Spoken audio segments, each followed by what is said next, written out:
become legal citizens? These are going to be questions. Now, depending on where your stance is politically, because now I will say this, and I'm going to put the picture back up for you guys, right?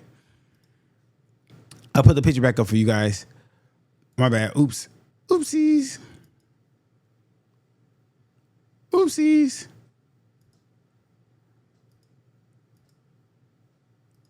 Put the picture back up for you guys. Did I close it out? Did a P close it out? All right. It's tripping right now. But anyway, I don't think no one of these candidates have actually came out and said, hey, I'm a Republican, I'm a liberal, I'm a conservative. I don't think so. I think everything is being assumed right now. And if that is the case, in my personal opinion, that's cowardice, because I think you should be like straightforward with what you're doing. I think you should be like, hey, this is what I'm on. Like, this is what I'm on. This is what I do. So let's go here. There we go. Do I think, bro, like, to me, they all look like Democrats. Now, I don't know if they're Democrats. They can get mad at me. I think they're all Democrats, to be honest. I'm not a Democrat, so as not. They don't think me having Mr. Ship in red means he's a Republican or conservative. I don't think so. I think, though, his what he addresses seems more Republican, conservative, in my opinion. Because no one on there, and this is all like me looking and digging in what they've all publicly mentioned, right? Preserving our history and investing in our future. Because there are black conservatives. Don't get it wrong. They're black conservatives, and they have a different understanding than white conservatives, right? Because most white conservatives are Christian nationalists, right? And that's a little different. We won't get into that right now. That's a whole different discussion. We're going to keep going to what we're talking about here, because neither one of these candidates have actually came out and said, hey, I'm a Democrat, I'm a Republican. And that's what I'm waiting for. Because once that comes out, I can then address their policies and their beliefs and what they stand for. So right now, this is just a broad general statement of what we have going on. Now, the ninth policy that should be addressed in the Santa Ana 2026 run for mayor is environmental sustainability. So environmental sustainability, right? Water conservation, climate resilience, urban tree canopy, renewable energy, air quality, and waste reduction. All these things play a key, because you have a new generation of tree huggers, of low-key liberals, low-key Me Too generations, of low-key politically everything is white, right? All right. This is what we have. So what are we doing about water conservation? It's always a drought in California. We ain't got no water, right? Climate resilience. Are we giving what's it called? Tax credit for EV vehicles, or we have more EV charging places? What are we doing? Like, what are we doing about renewable energy? Are we giving solar panel discounts? Are we handing out those type of programs? The air quality, what are we doing about that? Waste reduction, what are we doing about that? These are all questions that people are going to ask you, like, hey, what's going on? If I'm prepping for a mayor run, I'm already having these policies and talking about these policies right now. These are things I'm already discussing. I'm posting this on my social media, because it will be one on social media. It's not going to be one old school style where you go downtown, you have these what they have, these fundraisers where it's $5,000 a plate. They invite all the famous people that they know. They shake hands. Oh yeah, I know so-and-so. I know so-and-so. It's not going to be that type of race. It's going to happen here in the content, because you can't hide from content. You can't hide from us, the media. It's not going to happen, Captain. We're going to be on it, and I'm on it, right? The last but not least, all voters, if not every single last one voter, will be asking about government transparency. We don't trust y'all. We do not trust you. Listen, to each candidate, we don't trust you. Like I said, and I can speak for everybody in Santa Ana, they don't trust you. They can applaud you. Yay, all that. They don't trust you. No one trusts a politician. It's just in our nature not to trust a politician. It's in our nature not to even think about what you say is going to be the truth. You're going to do the exact opposite, because history has shown us you guys just want to get in office, make your bread, get your name, and move on to the next level, right? Which, hey, I'm all for it. I'm not a hater. That's not even my blood, my genetics. But I am here for the people. I work for the people. And so I wouldn't be doing my job. I'd be doing my job a disservice if I wasn't out here doing the Lord's work, which is letting y'all know what's going on. So government transparency, what does that look like? Greater transparency at City Hall. What is City Hall doing about police brutality, police murders, these absorbent amount of tickets, all these other things that the city hall does not talk about. Easier public access to meetings and records, ethical reforms, and community engagement in decision making. Community engagement in decision making is probably one of the biggest things that people are asking for. Let us figure out what we want to do with our community. You don't tell us what to do in our community because it's no longer democracy. It's a dictatorship coming up out of what? Santa Ana City Hall, right? And so that's what they want. Now, for me, per capita, there's not a lot of black people in Santa Ana right now. Like, if you do the percentage, I think there's more black people in Anaheim than there is black people in Santa Ana. What's the black ratio in Santa Ana? Let's do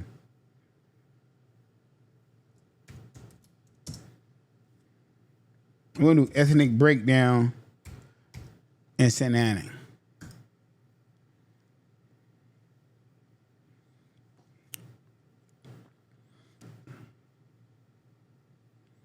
Listen, this should tell you how important a lot of things I said are. If you guys think I'm lying, you can Google this information yourself. I am not lying when I say this. The ethnic breakdown, the largest ethnic group by demographic. This is the latest Census Bureau. Or they say that. Remember what movie was that? The Wash. It's the Census Bureau. It's the Census Bureau. Now, the Census Bureau released this facts about Santa Ana, and this was in, I believe, 2025, 2026. Hispanic or Latino, any race, 76% is in Santa Ana. Asian, 12.3%. White non-Hispanic, 8.9%. Multiracial, 1%. Black or African American, 0.7%. Native American, Pacific Islanders or others, 0.5%. There's a 0.7% of black people in Santa Ana. This is not going to be a race bait. It's not going to be a race debate. No, it has nothing to do with race at this point because we already know we're targeting a predominantly Hispanic Latino community when dealing with Santa Ana. So you have to address a lot of these policies, right? And if you're not, hey, and it says here, additionally, nearly half of Santa Ana's residents are foreign-born with the majority originating from Mexico. That should tell you something. So if you're not focused on immigration and them things of civil help and government transparency, you're not going to win this race. And you're like, well, Maserati, how do you know this? How do you know this? I actually study this stuff. I don't really vocalize it because a lot of times y'all don't care about hearing me talk about this stuff. But I've watched it. I've watched most of all the elections since I was a kid. I watched how people won and how they didn't win, the attention they seek, and the things they do. Play it the right way, anyone can win. Listen, the tide could turn at any time. You don't have a for sure in the bucket. We've seen that. The tide can turn. All right? So what I'm saying is get on this content, make your policies known, like what you want, and go get it. So let's keep going. I don't want to slow down the momentum, right? Easier public access to meetings and records. Easier public access to meeting records. Everyone can attend them city council meetings. Everyone don't know where to go find them. Now, this is just a suggestion. You guys can run with it. You can keep it. Why isn't every city hall meeting streamed live on a city's Twitch, city's website, city's Kick? Why don't they have a social media person at the city? I know they used to have one, but why don't they have one to say, hey, we're gonna stream every last. Don't put on the network. Then put the edited version up on YouTube. Give the people what they want: a live stream from every city hall meeting. Live stream. I know. Hold on. Let's see. Do that? Let me see. Because streaming is different from live recording. I'm not gonna look that up. I ain't got time for that actually. But a live stream saying, hey, every first Tuesday of the month, we're streaming live on Kick and Twitch for Santa Ana City Hall meeting. You can see everything. Ethics reform. Now, there's been some talk. There's been talk, bro. There's been some chatter. There's some ethic issues going on in the city of Santa Ana's government. Not my field of expertise. I don't know what they've been doing. I don't look at all the cheese mail, as they say. As they say. You feel me? You understand that? But I do know there were some issues. With that being said. Now, community engagement in decision making. I don't think everything can be put to a vote, but I do think Awareness is key. If you're posting what we're finna do, if you're saying how do I feel about this, and inviting people to city hall meetings to get their honest opinion, I think you have more leeway with that. That's just my opinion, right? Now, let's talk to the candidates, right? Now, these are 5 questions I want every voter, everyone watching this stream or watching the replay on YouTube, whoever is watching this. These are 5 questions I was able to get to ask you about each candidate, right? Now, I'm going to do this a little different, guys. I want to entertain you guys, so I'm going to do it this way. We're going to act like they're right in front of me. We're acting like we're in a debate, right? We got Jonathan Hernandez, Dwayne Shipp, and Valerie Asmaku. Is it Asmaku? I don't know, guys. But we got the mayor, right? And I'm going to ask these questions to each one of them, right? I would be like, so, out of all 3 of you guys, what are your measurable plans to reduce homelessness? Jonathan, Dwayne, Valerie. That's question 1. How will you improve public safety without overspending? Jonathan, Dwayne, Valerie. What is your strategy for affordable housing? Jonathan, Dwayne, Valerie. How will you grow jobs and support small businesses? Jonathan, Dwayne, Valerie. Also, how will you keep Santa Ana financially stable while improving city services? And now I can see how much of a city servant they are going to be, right? Now, that's what I would do, right? That's what I would do. Now, for me, I pulled up something. Let me see what I pulled up. For me, this race boils down to something totally different. This race boils down, and this is, like I said, just my opinion, to 2 people. I feel like the city's tired of Valerie. That's why these 2 men are stepping up. I feel like the city's tired of Valerie, especially when ICE came in here. She didn't do nothing about it. Yada, yada, yada. It's a whole bit of a lot of things behind her. I watch her page. I don't know her personally. I have nothing to say against her, but they go hard on her page, right? So this boils down to Mr. Shipp and Mr. Hernandez. I've said this before.